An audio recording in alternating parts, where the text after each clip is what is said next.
At my 6-year wedding anniversary dinner, my husband raised his glass, toasting to being free, single, and searching. While I was still in shock, he handed me a t-shirt with 6 years of disappointment printed on it. His mother raised her glass, his dad smirked. I stood up, took a breath, and made an announcement that left everyone in the restaurant frozen. To being free, single, and searching. The champagne in my glass sloshed as Jake slammed his flute against it. I stared at my husband of 6 years, my body turning to stone as he proclaimed his freedom to the entire restaurant. My anniversary dinner. My public execution. Jake reached under the table and pulled out a gift box with theatrical flair. His mother Barbara's eyes sparkled with cruel anticipation while his father's face twisted into the smirk I'd grown to despise. "Open it, honey," Jake urged, his voice dripping with false sweetness. I had it specially made. My trembling fingers lifted the lid, revealing a folded black t-shirt. As I unfolded it, bold white letters proclaimed, 6 years of disappointment. The restaurant seemed to tilt around me as realization crashed through my body like ice water. This moment, this public humiliation had been the plan all along. Looking back, I should have seen it coming. The cracks in our marriage hadn't appeared overnight, though I'd become adept at ignoring them. Jake had grown increasingly distant over the past year, his late nights at the office multiplying without explanation. Our conversations had dwindled to logistical exchanges about bills and schedules. The spark that had once drawn us together had faded to cold embers. Working late again? I'd asked 3 months earlier, watching him adjust his tie in our bedroom mirror. "Big client," he'd mumbled without meeting my eyes. "Don't wait up." I'd noticed the cologne then, not his usual scent but something new. When he returned past midnight, he'd shower before coming to bed, claiming the office was stuffy. I accepted the explanation because the alternative meant acknowledging our marriage was failing. Our intimacy had evaporated. Jake's touches became perfunctory, his kisses quick pecks lacking any real affection. When I initiated, he'd claim exhaustion or stress, rolling away to scroll through his phone with his back to me. The rejection stung, but I buried it beneath excuses about work pressure and bad timing. On Sundays, when we used to spend lazy mornings making breakfast together, Jake started scheduling golf with his father or networking brunches I wasn't invited to attend. The house grew silent in his absence, and I found myself talking aloud just to hear a human voice. "We should plan something special for our anniversary," I'd suggested 6 weeks earlier, attempting to rekindle something between us. "Sure," he'd agreed with surprising enthusiasm. "I'll handle everything. It'll be memorable." The genuine smile that crossed his face should have warned me. Instead, I felt hopeful for the first time in months, believing he wanted to repair what was broken between us. I discovered the truth while doing laundry. Jake usually emptied his pockets, but that day a crumpled receipt fell out when I tossed his pants into the washing machine. I almost threw it away without looking, but something made me smooth it open. It was from a custom t-shirt shop downtown, dated 3 weeks earlier. The description line read, "Black tee, white print. 6 years of disappointment." My stomach clenched as I read it again, not quite processing what it meant. A joke for a friend? A gag gift for someone else? The date on the receipt aligned with the day Jake claimed to have worked late. I felt the foundation of my world shift beneath my feet. Sitting on the laundry room floor surrounded by dirty clothes, I realized my husband was planning to humiliate me on our anniversary. The thought seemed too cruel to be real, yet the evidence sat in my hand, impossible to misinterpret. That night, I studied Jake across the dinner table, wondering how the man I'd pledged my life to could become this stranger planning my public shame. I searched for hints of the person I'd fallen in love with, but his eyes remained distant, occasionally checking his phone hidden beneath the table. "Everything okay?" he asked, noticing my stare. "Perfect," I lied, matching his false smile with one of my own. The next revelation came from an unexpected source. I'd begun frequenting a small cafe near my office, seeking solace in neutral territory away from our increasingly tense home. Megan, a waitress there, gradually became familiar with my order and my face. "Rough day?" she asked one afternoon, setting down my latte. "Rough year," I admitted, surprising myself with the honesty. Something in my tone must have resonated with her, because she hesitated before asking, "Your last name wouldn't happen to be Collins, would it?" The question startled me. "It is." "Why?" Megan lowered her voice. I also work weekends at Vincenzo's. Your in-laws are regulars. She paused, seeming to weigh her words. I've overheard conversations about you that didn't seem kind. My heart pounded as she explained how she'd served Jake, his parents, and occasionally another woman for dinner many Sundays. The same Sundays he claimed to be golfing or networking. They discussed an anniversary surprise with malicious excitement, specifying it would happen at Vincenzo's, the upscale Italian restaurant his mother adored. I'm not supposed to get involved in customers' business, Megan said, but it sounded cruel. I'd want someone to tell me. I thanked her with tears threatening to spill. As she turned to leave, I asked, the woman with them, can you describe her? Blonde, mid-30s. Designer clothes. She's never there when your husband is, only with your in-laws. Megan hesitated. They call her Diane. Diane. My mother-in-law's personal assistant. The pieces began aligning in a horrifying picture. Instead of confronting Jake, I decided to investigate. Something inside me had hardened, a protective shell forming around the wounded parts of my heart. I deserved to know the full extent of his betrayal before deciding my next steps. I began by checking our credit card statements, finding regular charges at hotels on nights Jake claimed to work late. There were jewelry purchases I'd never received and dinners at restaurants I'd never visited. The paper trail of deceit stretched back further than I'd imagined. One afternoon while Jake was at work, I searched his home office. Hidden in the back of his desk drawer, I found a burner phone containing hundreds of text messages between him and someone saved simply as D. The exchanges were intimate and detailed, including plans for their future together, once the anniversary was handled. They discussed me in clinical terms like a problem to be solved. Jake complained about my cooking, my appearance, even my devotion to him, twisting my loyalty into something pathetic. Reading their conversation felt like being stabbed repeatedly, each message another wound to my already bleeding heart. But beneath the pain, anger sparked. Who was he to judge me? Who were they to plan my humiliation as entertainment? I photographed everything, documenting each betrayal meticulously. Whatever happened next, I wouldn't face it unarmed. Do you have any questions about the process? The divorce attorney asked, sliding a folder of paperwork across her desk. I'd made the appointment impulsively after discovering the burner phone, needing to understand my options.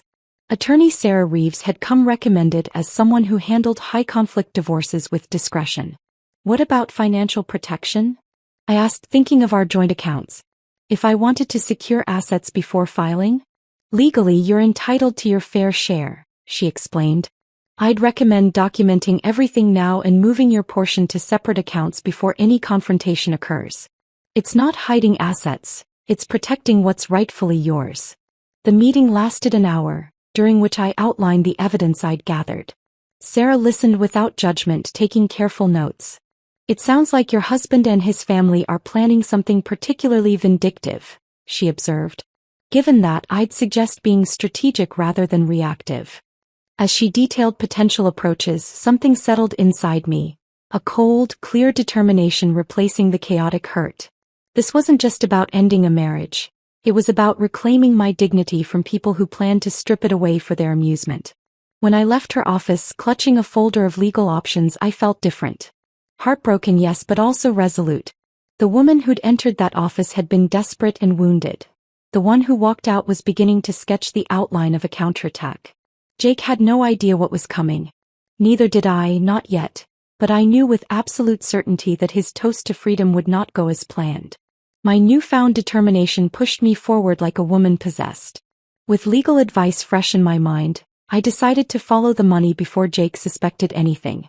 Our checking account showed normal activity, but when I dug deeper into our joint investment portfolio, alarm bells started ringing.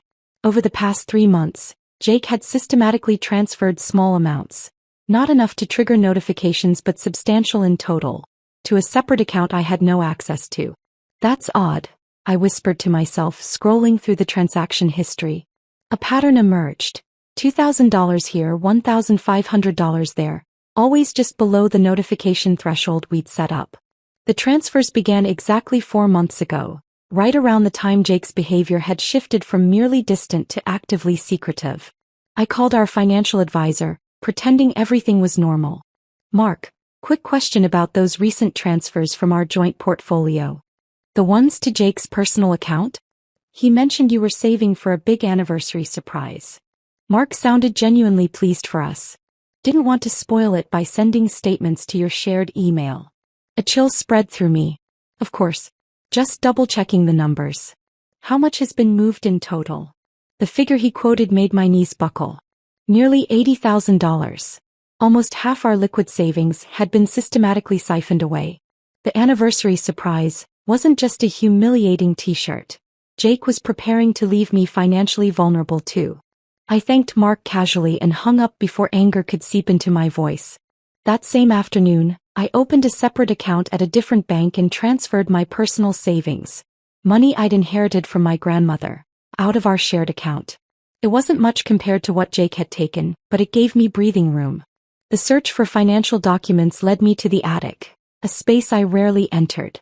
Jake had insisted on storing our important papers there in a filing cabinet he'd inherited from his father. The cabinet itself was a hulking metal monster, covered in a layer of dust that suggested Jake hadn't accessed it recently either.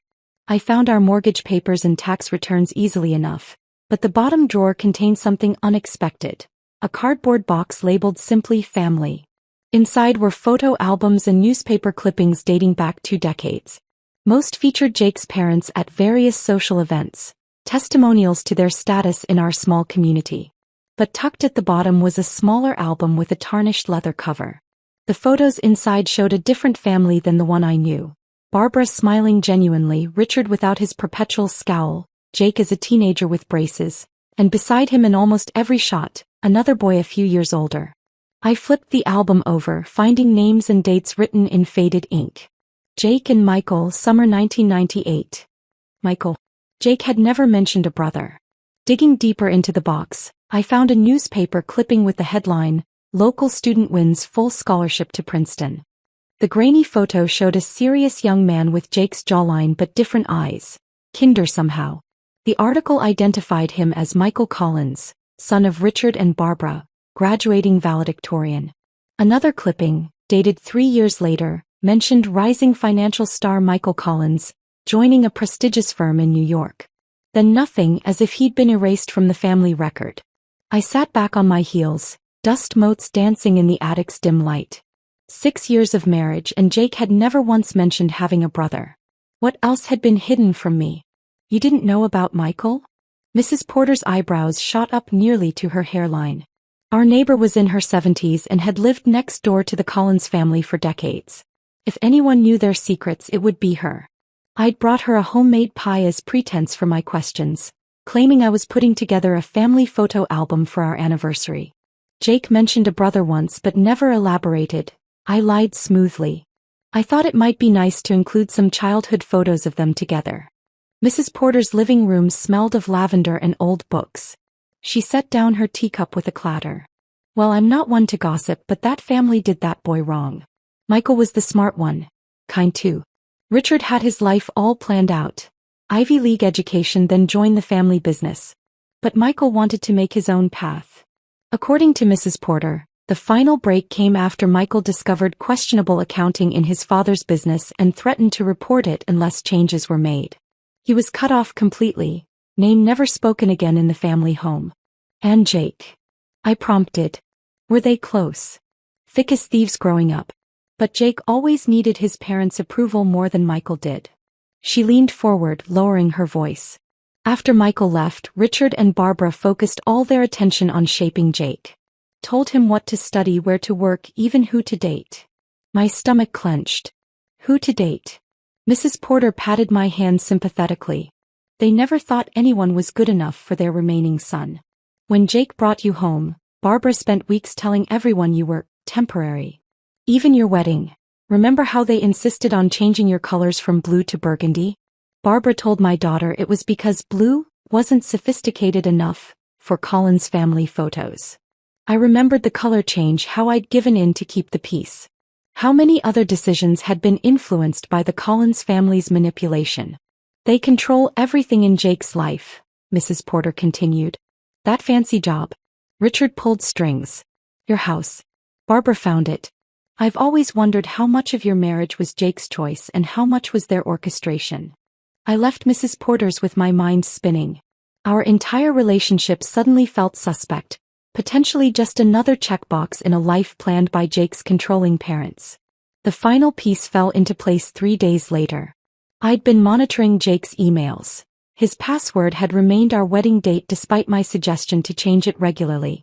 Most messages were work-related, but one exchange with his mother made my blood boil. "Everything set for Saturday," Barbara had written. "Vincenzo's confirms our reservation for 7 p.m. Richard thinks the t-shirt is too much, but I disagree. That girl needs to understand she never belonged in this family." Jake's reply was brief. "T-shirt is fine. Dad will come around when he sees her face." My hands shook with rage.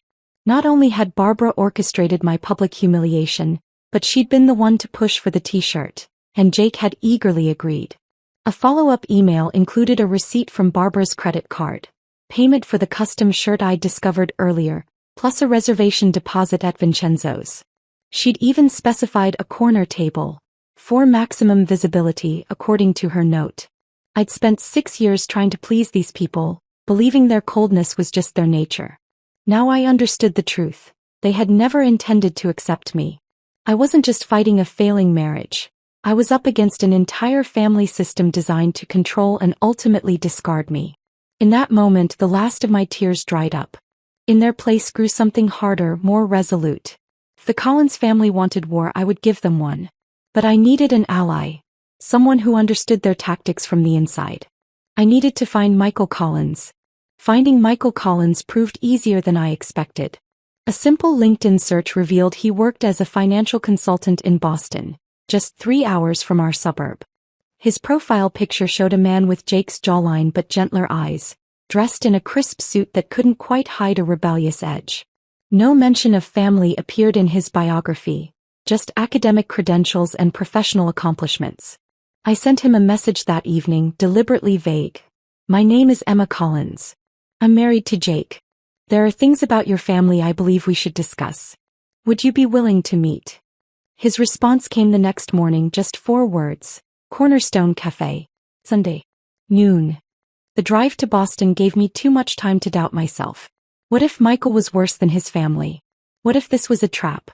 By the time I pulled into the parking lot of the small cafe on the outskirts of the city, my hands were trembling. I spotted him immediately. Michael sat at a corner table, angled to watch both the door and street, a posture that spoke of habitual vigilance. He stood when our eyes met, uncertainty flickering across his face. Up close, the resemblance to Jake was stronger yet somehow more distant, like looking at what Jake might have become in a kinder universe. "Emma," he said, offering a hand rather than a hug. "You look nothing like the wedding photo they keep on the mantle." "They still have our wedding photo displayed?" I couldn't hide my surprise. A ghost of a smile touched his lips. "Barbara points to it whenever she mentions you. Usually while saying something like, 'She was the best Jake could do.'" The casual cruelty shouldn't have shocked me anymore, but it still stung. "You visit them?" "Christmas, every 3 years. Michael gestured toward the chair opposite him. "Enough for appearances, not enough for genuine connection. They accept it because acknowledging my complete absence would raise questions in their social circle." I sat, ordering coffee when the waitress approached. Michael waited until she left before leaning forward. "So, what disaster prompted this meeting?" Jake finally showed his true colors. The directness caught me off guard. I'd planned to ease into the conversation, but Michael's bluntness demanded equal honesty. "He's planning to humiliate me at our anniversary dinner next weekend. Public toast to being free, followed by a t-shirt proclaiming our marriage a disappointment." I kept my voice steady. "I found out he's been moving money out of our accounts. Your mother helped plan the whole thing." Michael's expression didn't change, but something hardened behind his eyes. "Sounds about right. Dramatic public scenes are Barbara's specialty." He studied me. "Most people would just file for divorce and leave. I tried the keep the peace approach for 6 years. It didn't work." I met his gaze directly. "Now I want to understand what I'm really dealing with." For the next hour, Michael painted a picture of the family I thought I'd married into. Richard Collins had built his financial services firm through connections rather than ethics, cutting corners and leveraging secrets he knew about influential people. Barbara, with her society connections, provided access to wealthy clients while carefully crafting the family's respectable image. My first mistake was being too good at math, Michael explained, a bitter smile playing at his lips. I joined the firm after college, part of Dad's grand plan. 3 months in, I noticed discrepancies in certain client accounts. Small percentages skimmed systematically over years. When he confronted his father, Richard offered justifications about management fees clients had verbally approved. When Michael pushed back, threatening to report the irregularities, the family response was swift and absolute. They gave me a choice: fall in line or be erased. Michael's voice remained even, but his knuckles whitened around his coffee cup. I chose erasure. Left town that night with what I could pack in my car. By morning, my bank accounts were frozen, my credit cards canceled, and my name removed from the company website. And Jake? I asked softly. Jake called once about a week later. Said he wanted to understand my side. Pain flashed across Michael's face. Then I heard Dad's voice in the background asking who he was talking to. Jake said no one, and hung up. That was 12 years ago. The casual betrayal felt familiar, echoing Jake's treatment of me. He never mentioned having a brother. Not once in 6 years. Michael nodded as if this confirmed something. Jake was always desperate for their approval. I was the heir, he was the spare, until I wasn't, and he got everything he ever wanted. Including their full attention, which is both a gift and a curse. They controlled everything, I murmured, remembering Mrs. Porter's words. Even who he married. Especially that. Michael's gaze softened with something like sympathy. Let me guess, they introduced you? Barbara probably mentioned how perfect you'd be for Jake within 5 minutes of meeting you. The accuracy sent a chill through me. We'd met at a charity gala Barbara had insisted Jake attend. She'd called me refreshingly unpretentious when Jake introduced us. What I'd taken as a compliment now revealed as calculation. They wanted someone they could control, I realized aloud. Someone grateful to be included in their world who wouldn't ask too many questions. And when you eventually did, the countdown to replacement began. I felt sick. They never saw me as family. I was always temporary. We moved to a small park after the cafe, continuing our conversation on a bench overlooking a pond. The afternoon light softened as Michael shared more about the family dynamics I'd married into. With each story, the pieces of my shattered life seemed to realign into a new pattern. One where I wasn't the failure but the inevitable casualty of a toxic system. I have something you should see, Michael said eventually, retrieving a folder from his messenger bag. After I left, I took certain precautions. Insurance, if you will. The folder contained copies of original partnership documents for Collins Financial. According to the paperwork, the firm had been founded by Richard and his father as equal partners. Upon the grandfather's death, the ownership was meant to be split between Richard and his sons. Dad had the documents rewritten after I left, Michael explained. These are the originals. By law, I still own 25% of the company, and eventually, you and Jake would inherit another 25 upon Richard's death. I stared at the papers, understanding dawning. He cut you out completely. And Jake either doesn't know or doesn't care. Michael's voice held no bitterness, just resignation. I've never pursued it. Starting over felt cleaner than fighting for a place in a family that didn't want me.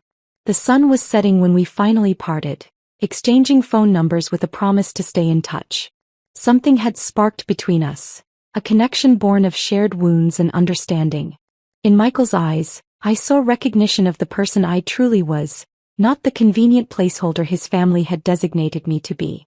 Our meetings became regular over the following weeks. We were careful at first, meeting in out-of-the-way places where Jake's friends wouldn't see us.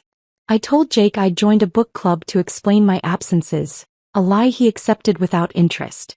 Michael showed me how to protect myself financially, helping me secure my remaining assets. I shared details of the upcoming anniversary ambush, watching his expression darken with each new revelation. The attraction that grew between us wasn't planned. It began with simple things, his hand steadying my elbow, our fingers brushing when passing coffee, lingering eye contact that made my heart race. After years of Jake's coldness, Michael's attentiveness felt like stepping into sunlight after a long winter. The night everything changed, we'd been reviewing financial documents in Michael's apartment. A spring storm raged outside, rain lashing against the windows. When I stood to leave, Michael caught my hand. "Stay," he said simply. "It's not safe to drive in this." I stayed. What happened between us that night wasn't revenge or rebound. It was recognition. Two people who had been damaged by the same family finding comfort and understanding in each other's arms. 6 weeks later, the pregnancy test showed positive. I sat on my bathroom floor, staring at the little pink line with a mixture of terror and wonder. Jake and I hadn't been intimate in months.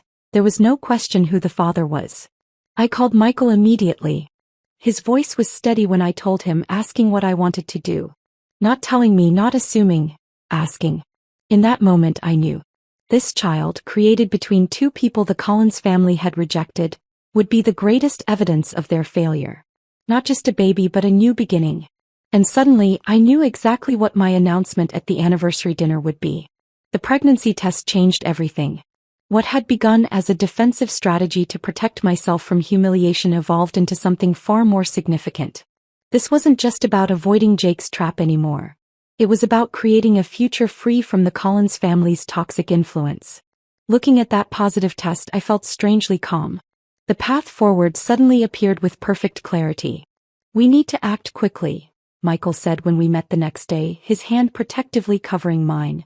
"The anniversary dinner is less than 3 weeks away." I nodded, squeezing his fingers. "I've made a list. First priority is securing assets." My meeting with Sarah Reeves, the divorce attorney, had prepared me well. She'd outlined the steps to legally protect myself without crossing into improper behavior that could backfire in court. The following morning, I scheduled an appointment with Vanessa Chin, the financial advisor Sarah had recommended. "Your situation isn't uncommon," Vanessa assured me, reviewing our financial statements. "Spouses planning to leave often move assets gradually, hoping to avoid detection." She helped me document Jake's systematic withdrawal of funds, creating a paper trail that would support my claims in the divorce. Then we discussed what I could legally secure. "Your inheritance from your grandmother is separate property," she explained. "The funds in your personal account are safe. For joint assets, you're entitled to your fair share." With her guidance, I transferred exactly half of our remaining joint savings into my new secure account. The transaction would be visible to Jake, but as Vanessa pointed out, it's completely legal. If he questions it, simply say you're diversifying investments. The house presented a more complicated challenge. As Jake had often reminded me, his parents had helped with the down payment. A gift that came with invisible strings attached. The deed, however, listed both our names. When Jake mentioned an overnight business trip to Philadelphia, I recognized my opportunity.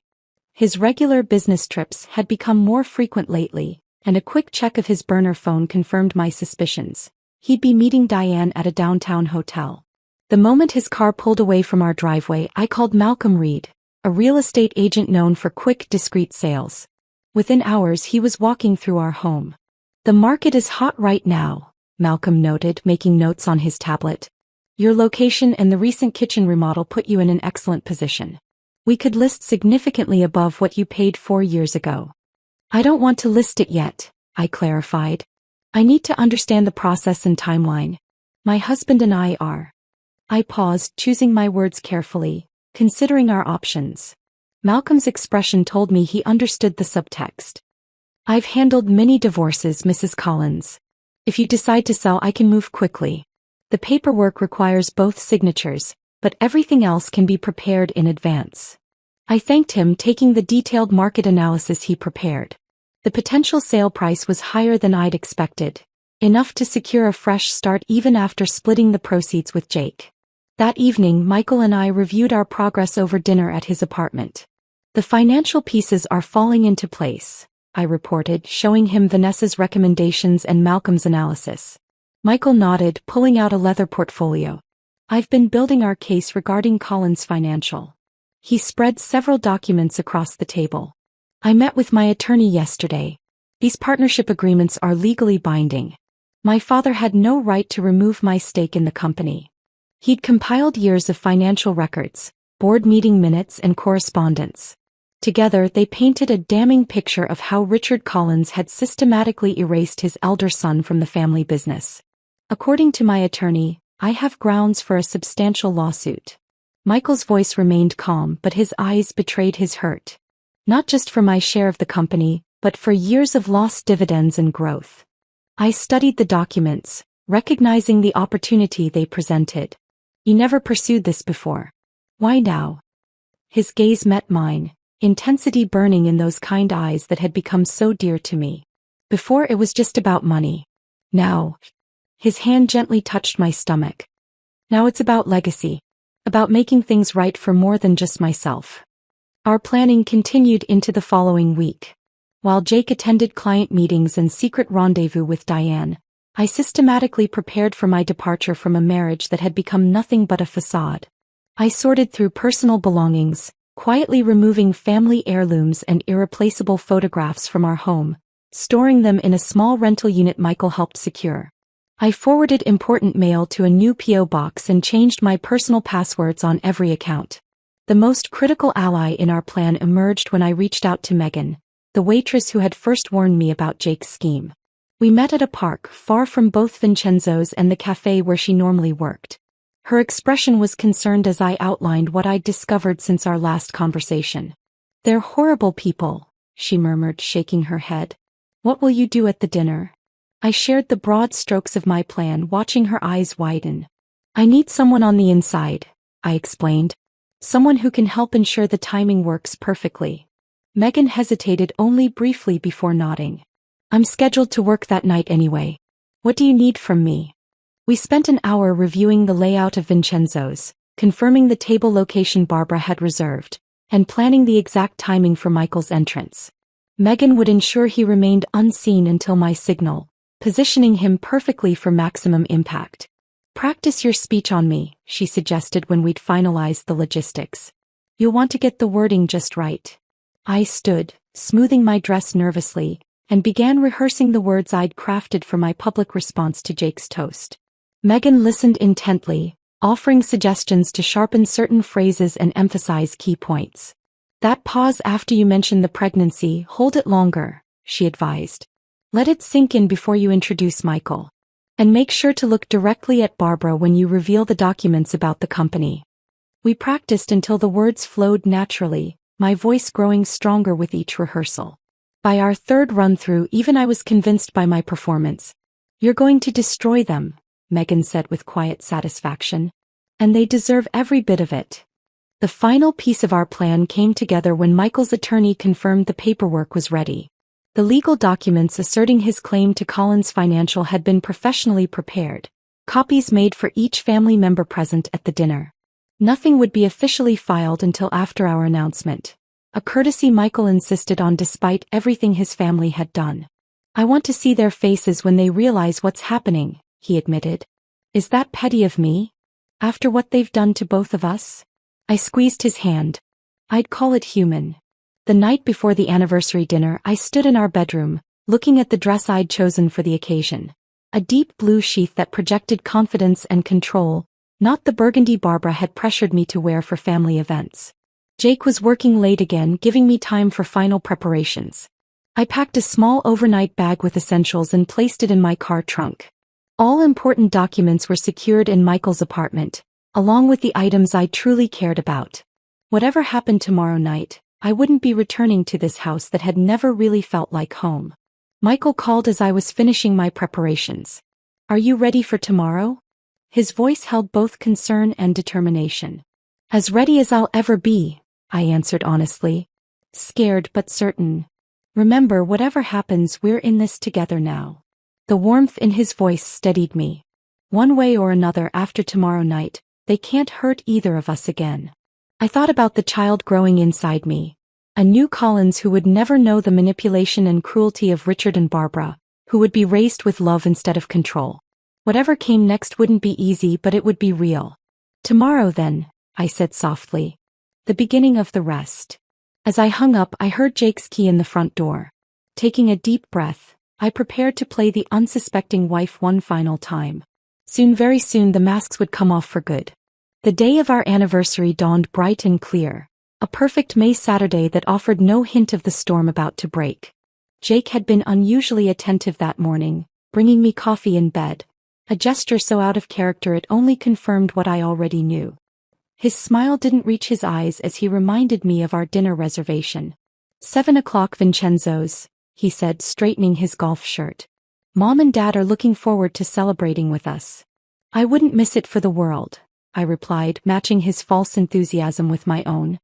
He left for his pre-anniversary golf game with his father, giving me the day to make final preparations. Michael and I spoke briefly by phone, confirming he understood the timing. Megan texted that she was scheduled for our section of the restaurant. Everything was aligned. At 6:30 I stood before the mirror in our bedroom, smoothing the fabric of my blue dress. My hands trembled slightly as I fastened my grandmother's pearl earrings, the only family heirloom I truly valued. The woman staring back at me looked calm, composed, even beautiful in a way that had nothing to do with makeup or clothing. It was the serenity of absolute certainty. Jake was waiting downstairs, dressed in the charcoal suit I'd once told him was my favorite. Another calculated detail in his performance. "You look nice," he said, his tone suggesting mild surprise. "Thank you. It's a special occasion after all." I smiled, picking up my purse. Inside was everything I needed for tonight. Copies of the financial records, the partnership documents, and a small velvet box Michael had given me yesterday. The drive to Vincenzo's passed in silence, broken only by Jake's occasional comment about traffic or weather. I noticed his knuckles whitening on the steering wheel as we approached the restaurant, his only visible sign of anticipation. Richard and Barbara were already seated at the corner table when we arrived, exactly as Megan had predicted. Barbara wore an expensive burgundy dress, the Collins family color, and a smile that didn't warm her calculating eyes. Richard stood to greet us, his handshake firm and impersonal as always. 6 years, Barbara mused as we settled into our seats. It hardly seems possible. Time flies, I agreed pleasantly. So much has happened since the wedding. Jake signaled for champagne immediately, his knee bouncing nervously under the table. I caught Megan's eye as she approached with menus, her subtle nod confirming everything was set. The first course arrived in a haze of forced conversation. Barbara dominated the table with stories about their recent country club events, while Richard occasionally interjected with comments about the market. Jake kept checking his watch, his attention clearly fixed on some predetermined moment. "Do you remember our wedding toast, Jake?" I asked innocently during a lull. "Your father said something about how marriage was the foundation of legacy." Richard's chest puffed slightly at the mention. "Family is everything. The Collins name stands for something in this town." "Indeed it does," I murmured, thinking of all I'd learned about what exactly that name stood for. The main course had just been cleared when Jake finally set his plan in motion. He glanced at his father, receiving a slight nod, then tapped his knife against his champagne flute. The sharp ding drew attention from nearby tables, exactly as they'd intended. "I'd like to make a toast," Jake announced, his voice carrying through the restaurant's hushed atmosphere. He stood, glass raised, eyes gleaming with malicious triumph. "To 6 years of marriage." He paused, looking down at me with a smirk. "And to being free, single, and searching." The words hung in the air like poison. Several diners turned to stare, exactly as Barbara had planned with her strategic table selection. Jake reached under his chair and produced a gift box, placing it before me with theatrical flair. "A little anniversary present," he said loudly. "Custom made." Barbara leaned forward eagerly as I opened the box with steady hands.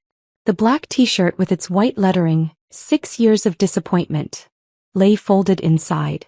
Richard smirked while Barbara actually chuckled, her eyes darting to nearby tables to ensure they were watching my humiliation. In that moment, with the weight of their cruelty pressing down on me, a strange calm settled over my entire being. This pathetic display, this childish attempt to break me, it suddenly seemed so small compared to the life growing inside me and the future I was about to claim. I stood, smiling genuinely for the first time that evening. The unexpectedness of my reaction caused Jake's smirk to falter. "Thank you for the gift, Jake," I said, my voice clear and steady. "It's actually perfect timing. I've been wanting to make an announcement of my own tonight." Confusion flickered across all three Collins' faces. This wasn't in their script. First, I want to thank you all for showing me exactly who you are. I lifted my water glass in a mocking toast.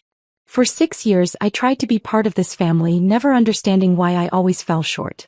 Tonight's performance finally makes everything crystal clear. Jake's expression morphed from confusion to anger. Sit down, Emma. You're embarrassing yourself. No, Jake. For once, I'm not the one who should be embarrassed. I turned to include the entire table in my gaze. Did you know your son has been systematically moving funds from our joint accounts for months? Preparing for this moment while playing the devoted husband. Barbara's face hardened. This is hardly appropriate dinner conversation. I agree, I interrupted smoothly. Neither is publicly humiliating your daughter-in-law. But since we've abandoned propriety, let's continue with complete honesty. I reached into my purse, withdrawing the first document. I've already secured my half of our assets, including the proceeds from our house, which sold yesterday for significantly above asking price. I smiled at their shocked expressions. Turns out the market is excellent right now. Jake's face flushed crimson. You can't sell our house without my signature. You signed the listing agreement 3 weeks ago, I replied calmly. Remember that stack of work documents you initialed without reading? You really should be more careful with paperwork. Richard started to rise, but I held up my hand. I'm not finished. There's someone else who deserves to hear this. I looked toward the entrance and nodded. Michael appeared from where he'd been waiting, walking confidently toward our table. The resemblance between the brothers was unmistakable, causing several nearby diners to stare in confusion. Michael, Barbara whispered, her face draining of color. He stopped beside me, placing a supportive hand at the small of my back. Hello, mother. That little brother. It's been a while. The stunned silence that fell over the table was deeply satisfying. Richard recovered first, his voice a harsh whisper. What is the meaning of this? Family reunion, I answered. Long overdue, wouldn't you say? Jake stared at his brother, then at me, comprehension slowly dawning. You and him, you've been getting to know each other, I finished. Comparing notes on the Collins family dynamics. It's been quite illuminating. Michael placed a folder on the table. These are copies of the original partnership agreements for Collins Financial. As you can see, I still legally own 25% of the company, despite father's creative accounting suggesting otherwise. Richard's face contorted with rage. You have no proof. We have every proof, Michael countered calmly.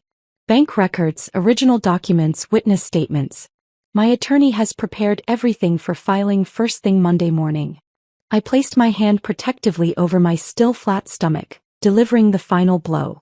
And one more announcement before we go. I'm pregnant. The words hung in the air as I let them absorb the implication. Michael and I are expecting a child.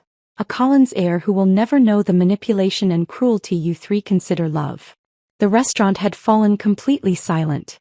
At nearby tables, diners sat frozen, forks suspended midway to mouths, all pretense of not listening abandoned. Barbara found her voice first, hissing, You planned this entire charade to humiliate us.